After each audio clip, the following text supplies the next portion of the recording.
Josi, aqui, Fábio do Sebrae. Bela apresentação, 115 mil quilômetros aí de malha me impressionou, maior que Portugal. Eu só queria fazer uma ponte com o que você acabou de mencionar do Black Belt e do Green Belt. Como que você fez, de uma maneira bem resumida, isso? Gostei, né, do Seis Sigma com transformação digital, inovação em tecnologia, e parabéns por cruzar essas metodologias.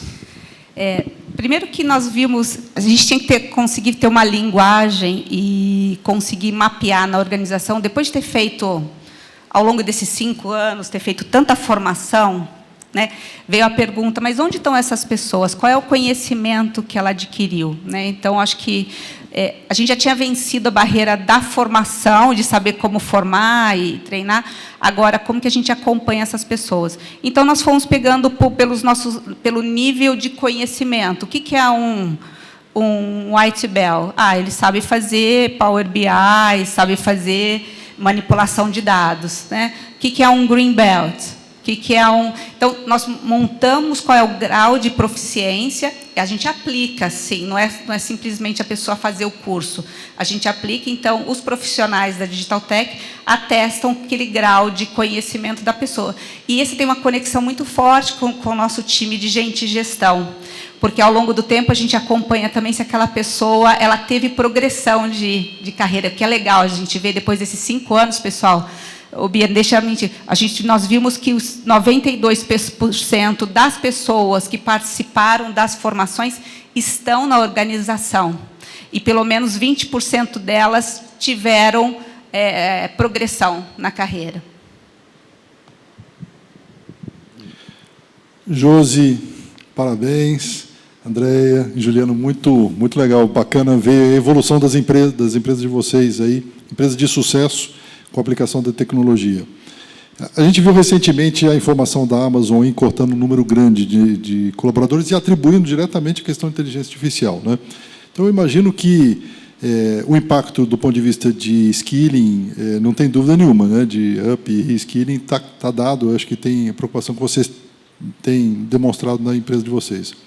Do ponto de vista especificamente de headcount, número de trabalhadores, de colaboradores das empresas de vocês, versus o crescimento das empresas. Né? Então, por que eu estou dizendo isso? Porque imagino que, num processo de substituição de uma vaga, há um questionamento se, de fato, há necessidade daquela vaga, ou de uma abertura de uma nova frente de trabalho, se há necessidade de contratação. Como é que as empresas de vocês estão tratando com essa questão de headcount especificamente?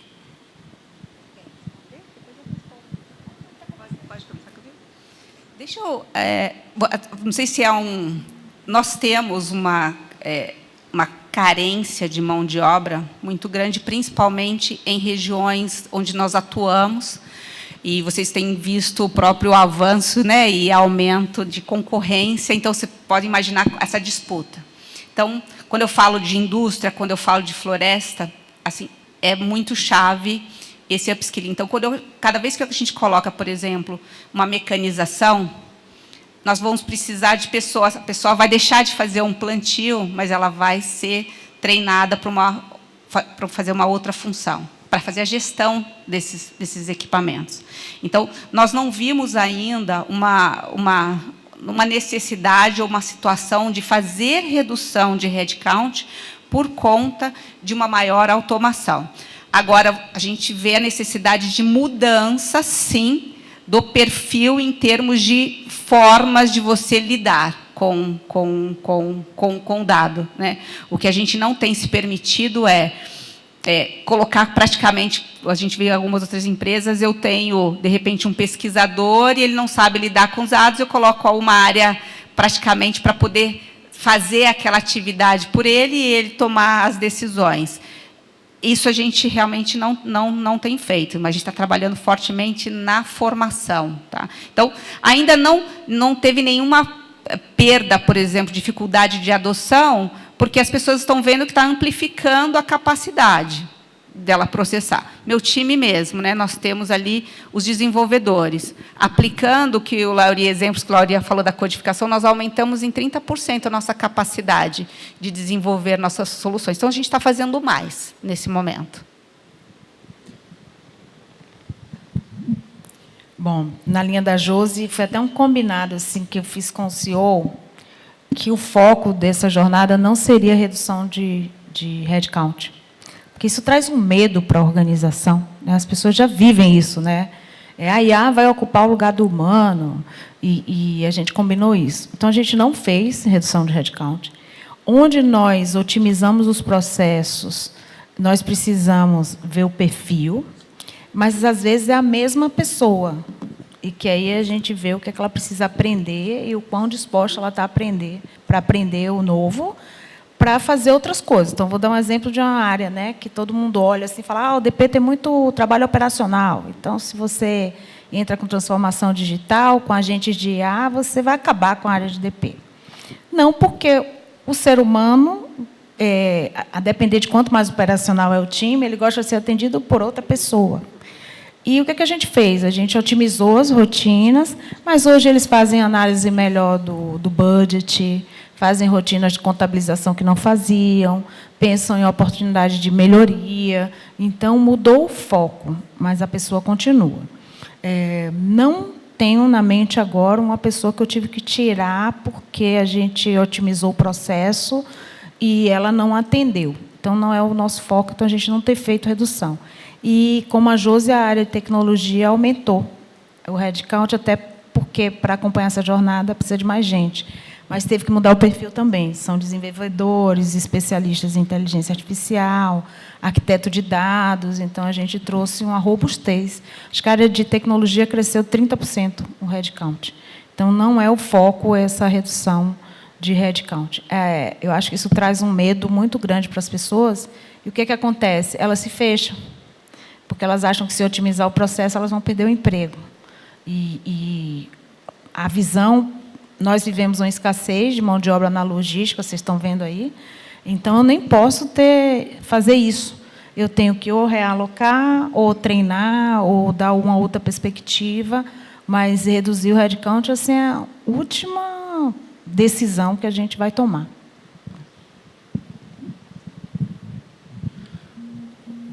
Bom, vou falar pela nossa área de tecnologia diretamente, tá, Guilherme? Quando a gente pensa em 2023, a gente fala codou, né? A gente fez código, a gente escreveu código equivalente a mais ou menos 5 milhões de horas.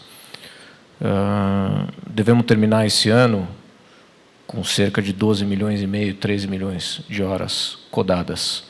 E eu não cresci headcount nesse sentido. Fizemos algumas trocas, trocamos pessoas com mais senioridade, com um melhor uso, né, das tecnologias disponíveis e coisa e tal, mas isso é fundamentalmente ganho de produtividade. Então, é um ganho muito grande, uma necessidade muito grande de crescimento de entregas que foi permitida com mais ou menos o mesmo grupo o mesmo tamanho de grupo de pessoas. Outras pessoas novas, como eu comentei, né, novas funções, novos cargos, capacitação, trazendo pessoas com mais senioridade e coisa e tal. Então, houve algum movimento dentro do time, mas o tamanho do time é mais ou menos o mesmo, e a gente está entregando quase o triplo do que a gente fazia 2 anos atrás, isso em função de ganho de produtividade, entre outras coisas, mas grandemente se dá em função do uso da inteligência artificial nos diferentes elementos do processo. Não é só no código, como eu falei, é na construção do desenho do produto, da jornada e assim por diante. Então, aí tem uma visão bem direta do potencial impacto disso, né? Muito boa tarde, eu sou Fernando, CIO da ANAC. Em primeiro lugar, queria dar parabéns aí pelos cases, realmente é muito inspirador. E minha pergunta vai no seguinte sentido: vocês, acho que invariavelmente trouxeram aqui questões de modelo operativo, de tecnologia, fazer essa integração, né, os Fusion Teams, com a área de negócio, tecnologistas de negócio, o que envolve, tradicionalmente, a área de desenvolvimento, digamos assim, né, os devs, né, o mundo dev. E a gente viu, nesse meio tempo, proliferar ali a questão de uma nova força, que é os times de desenvolvimento de agentes, né, que, pelo menos no paradigma da agência, surgiu muito do mundo ciência de dados, né. Lá acabou criando-se meio que dois grupos um pouco separados que a gente está procurando integrar agora, entendendo que a magia vai vir dessa integração, né? A força, quando isso virar uma força única, acho que vai ser aí o grande motor de impacto, né? Eu queria entender, na trajetória de vocês, da organização de vocês, se o caminho foi parecido, como é que vocês estão trabalhando nessa questão de integrar mais os times que produzem agentes de dados, ou os times de ciência de dados, com esses times de desenvolvimento, ou sempre já foi mais integrado? Obrigado. Começo daqui. Bom, então, começo daqui. Esse, de fato, é um tema extremamente relevante. Quanto mais você quer ganhar produtividade, quer acelerar, mais você precisa de dados, você precisa de informação estruturada e diferentes tipos de informação, né? E a gente vê aqui nós 3 indústrias bastante diferentes e todas elas falando sobre as mesmas coisas nesse sentido. O que a gente tem feito no banco já há algum tempo é um investimento importante não apenas na turma do código, mas na turma da infraestrutura também, né, na turma da arquitetura e da infraestrutura, para que a gente possa garantir, a gente chama isso de tech for tech, né, para garantir que a tecnologia para a tecnologia esteja, de fato, habilitando a velocidade que a gente quer trazer para o negócio. E aí temos uma estrutura, tem uma diretoria específica que cuida de dados e que garante que a gente tenha todo o regramento, porque não é apenas tornar os dados disponíveis, é toda a questão de segurança, de bom uso desse dado, toda a preocupação com risco de bom uso, com risco de fuga de dados, com ter as informações corretamente disponibilizadas. E acho que, como foi comentado, também hoje você joga tudo para a cloud e é um taxímetro ligado, né? Se você não souber como você consome isso adequadamente, a conta chega e ela chega em patamares muito grandes. Então, tem uma orquestração muito grande que a gente consegue através do modelo de agilidade, né? em que você tem uma disciplina muito grande e que você tem os diferentes grupos participantes desse processo conversando em conjunto sobre aquele objetivo. Então, ali tem a turma que cuida de dados, tem a turma que cuida de produto, tem a turma que cuida de negócio, tem a turma que cuida de canal, tem a turma que cuida de arquitetura, tem a turma que cuida de infraestrutura, a turma que faz o código e a turma que cuida de finanças, que cuida do custo. Todo mundo olhando, e a turma do risco, obviamente, né? Todo mundo olhando para isso em conjunto para permitir a aceleração desse processo. E a última, né, o último comentário, a gente acabou construindo uma camada que a gente chama de bridge, né, que é Bradesco Inteligência de Dados Generativo, que conecta todos os LLMs e os dados e coisa e tal dentro dos parâmetros de segurança e de utilização que a gente quer entender. Então, isso nos dá conforto de poder permitir um pouco mais de criatividade na ponta, porque os guardrails estão bem definidos e aí você começa a discutir casos de uso em cima daquilo que tá estruturado na retaguarda de maneira mais protegida. Nessa linha dos agentes, o que nós começamos até esse mês. Nós vamos treinar os Business Technologists, que são aquelas pessoas das áreas, que, com o processo de desenvolvimento e capacitação, se interessaram muito por tecnologia, a fazer os agentes, elaborar os agentes, justamente para a gente não ficar dependente, né, de uma única pessoa, ou de uma consultoria, para trazer esse conhecimento para dentro de casa. E aí eles vão suportar as áreas na criação dos agentes, mas tudo na minha cabeça, eu sou engenheira, então vem uma priorização. Então, a gente está pensando isso, das áreas levantarem as necessidades, a gente priorizar, e aí eles vão ser treinados, aí eles elaboram, faz o MVP, testa, vê o resultado, e aí coloca para a produção. E é assim que a gente vê, porque é como a gente trabalhou, né? Product Owners, os Business Technologists, que está dando super certo, é incrível, né? Como as pessoas se interessam por tecnologia, começam a aprender, e quando vê, ela está ali falando igual uma pessoa que é da área de tecnologia. E não é idade, tá, gente? Porque eu sou defensora que não é questão só de geração, não. Assim, a gente tem business technologists de todas as idades, o que eu acho incrível. E aí, lá na Lugin, a gente está trabalhando assim. aí a área de tecnologia criou toda uma política de governança, de inteligência artificial, justamente por causa do cybersecurity, e a gente está começando esse movimento, mas começamos esse mês. E aí algumas pessoas assim criaram agentes, mas a onda corporativa está começando agora e com o Business Technologist.